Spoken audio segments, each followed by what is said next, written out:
Hey everybody, this is Mr. Horton with a series of video backup lessons for Studio Art 1, Studio Art 2, and film appreciation and cinematography.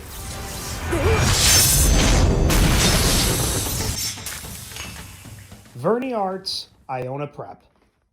Okay guys, and welcome back to the next part of the cinematography shadow box project. So this part of the project is going to consist of a couple things. Number one, we're going to glue the picture down to a piece on the foam core. We're going to weigh it down with weight. We're going to make sure that's totally dry. And then the graded part of the assignment is we are going to use an X-acto knife. We are going to cut out the positive space from the negative space. So we're going to literally only worry about the backgrounds of our pictures, which again, some of you guys don't have any background. Okay, that still means you have to cut the picture out. Okay, so first thing of this, you guys are going to find your Elmer's glue, which I gave you guys as part of your supplies. You're going to find your 2 sheets of foam core, and you're going to pick one of the 2 sheets. It doesn't matter which one, so I'm just going to pick this one on the bottom. I am going to take my glue. I'm going to make sure the top of the glue is opened up. I'm going to make sure the airway is clear, which again, you really shouldn't have a problem with because these glues are brand new, so they shouldn't be clogged up in any way. But if it is clogged, just make sure you clear the top of it with the scissors. I'm not saying completely cut it off, but clear the glue from it. Make sure you can hear air coming out of it when you press from a vertical position. All right, so I'm going to take the glue and I'm going to spread it on the poster board right now. Be right back. Okay, so we're back, and I've put glue onto the foam core at this point. Now, one thing you'll notice is I literally put glue to the outer edge of the entirety, and I basically put glue everywhere. And the second thing you'll notice is I didn't glob the glue at all. So, meaning I didn't take the glue, and I didn't do like see like a pool like that. That's globbing. Don't glue it with the glue up here and like go like this like a little kid. You'll get globs. If you have any point that has a glob, you're going to want to take the head of the glue and you're going to want to smear it around so that it's not glob. The reason why you don't want globs is the more glue in an area, the more it will acidically eat through the paper that we're putting down. Remember, there is a certain degree of acidic quality to glue. Okay, so now that you have glue everywhere and you're confident with what you have, I'm going to take my picture and I'm going to carefully lay it down onto this as close to the borders as I possibly can. And I'm just going to give it a good press with my hands, okay? Be right back.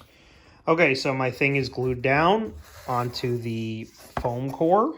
Okay, I gave it a good press across just to make sure everything was connected. Now, when you're gluing these, you are always going to want to glue the foam core and not the picture. So make sure the foam core is glued and you put the picture on top of it. The reason why you don't want to glue the picture is because if you glue the picture, then it requires you to flapjack it over, and then you run into the issue of it could possibly touch itself and glue and then it'll rip. You don't want to do that. So glue the foam core, put the dry picture on top of the foam core and the glue, and then just give it a good press. Now, the last thing I'm going to do here is I'm going to put weight on this. Now, for you guys at home, or pretty much everybody doing this project, you're going to take books, and you're just going to put like 2 to 3 books like on this and just leave it overnight.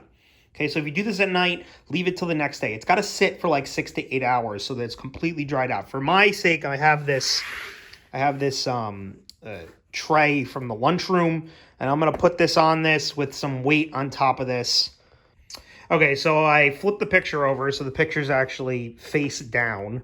And I put the tray, and then I put half a bag of kitty litter on this. So this is, I don't even know. This has got to be 10 pounds of weight on there. So it's going to press down. And I'm going to leave this until tomorrow. And then I'm going to come back for the next part of this assignment, which is going to be using an X-acto knife and cutting stuff out. We'll be back to that in a second.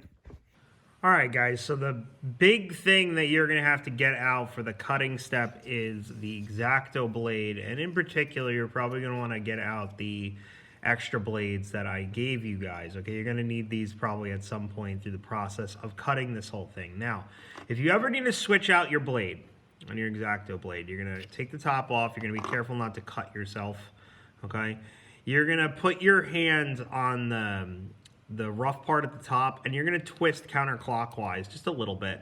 Then you're going to turn the blade away from your fingers, and you're going to pinch on the side of the blade that's not sharp, and you're going to pull up, and it's going to come out. And then you're going to put the next blade in, and you're going to do just the opposite. You're going to put the blade in, and then you're going to twist clockwise until it's good and tight, and then you have a new blade in.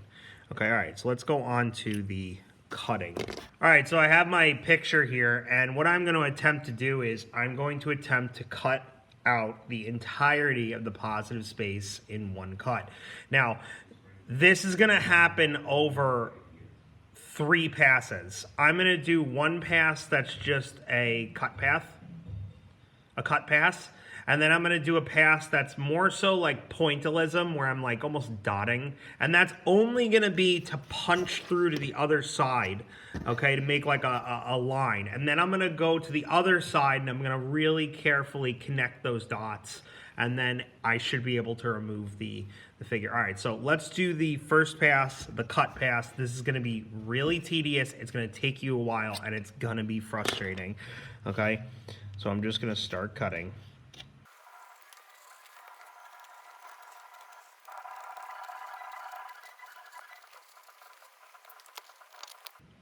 And also, guys, don't feel weird if like you're jumping around a little bit, in the sense of like you could move like to a different spot and start and then meet the spot you already did. So I'm just gonna like punch through and keep going.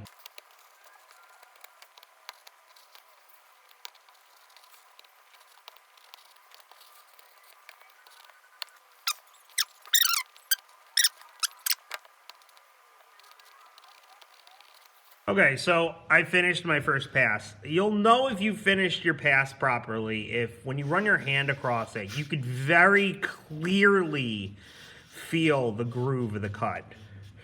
You want to just make sure you trace along the entire thing. Just make sure you get everywhere. This hand in particular was the difficult spot. If I flip this over, I'm assuming, yeah, oh God, you're not even able to see it. Like, you could see some cutting, like here, here, here. I gotta make sure this entire thing on the back is one solid cut, okay? Now, my next cut step is gonna be, I'm gonna go back through and I'm gonna do a second pass, but on this pass, I'm going to primarily focus on pressure, downward pressure, okay? And the reason why I'm gonna do that is I wanna make sure it punches through on the other side. And a good way to think of this is, you're gonna wanna almost do a sawing motion. So, for example, if this was like this, I want the blade, how can I show this to you? I want the blade to almost go like up and down, like a sawing, like you're tapping going forward. You're not gonna wanna do like line cuts. You're gonna wanna do like tap, tap, tap, tap, tap, tap, tap, going through the thing. Okay, so I'm gonna go through, I'm gonna do that right now.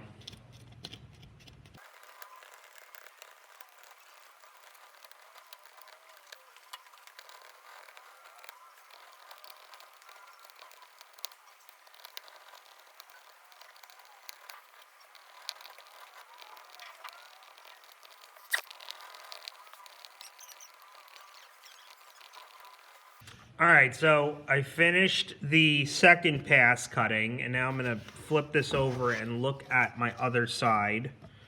Okay, and now I have much clearer of a line here. I know it's gonna be hard to pick up on the camera.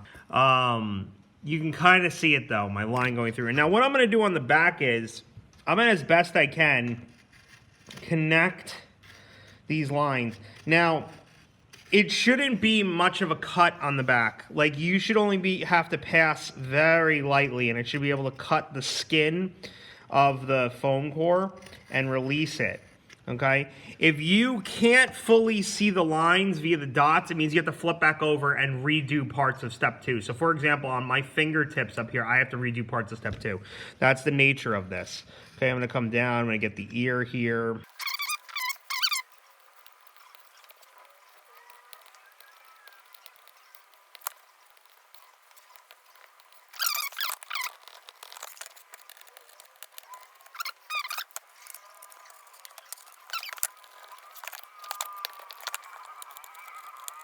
All right, so now that I have everything cut out, this next step is the fun one.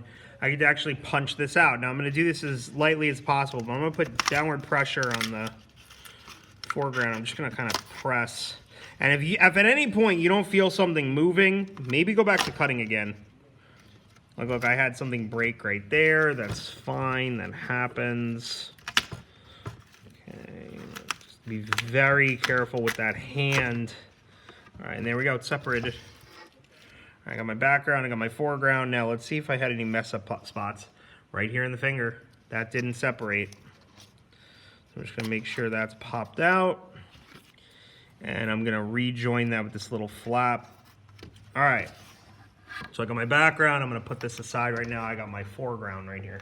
All right, so my next step here is I'm gonna get my glue, and I'm gonna just make sure everything is glued down properly. Like for example, Neo's fingers pushed up. I'm just gonna try to feel the edges and just make sure everything's glued down right. And all my cuts are good.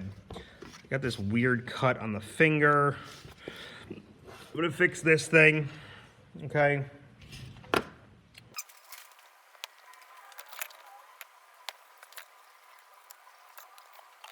All right, so here I am now. My positive space is cut out. My negative space is over there, the background.